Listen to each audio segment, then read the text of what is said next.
na ngeen def dal leen ak jàmm ci ñaareelu pàcc bi ñu jagleel parrainage gannaaw bu ñu saytoo parrainage yi conseil constitutionnel bi ci ñeent fukki fan ak ñett dina xamle candidat yi nga xamante ni seeni parrainage jàllul moo xam dañoo motalul 0,8% yi parrainage bi di laajte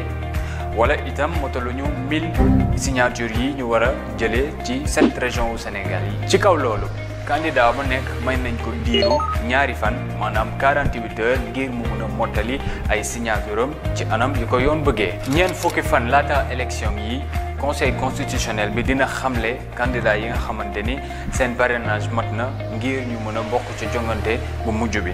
xamale liste candidat yi dinañu ko def ci anam yu jaar yoon ba ñëpp mën ci jot.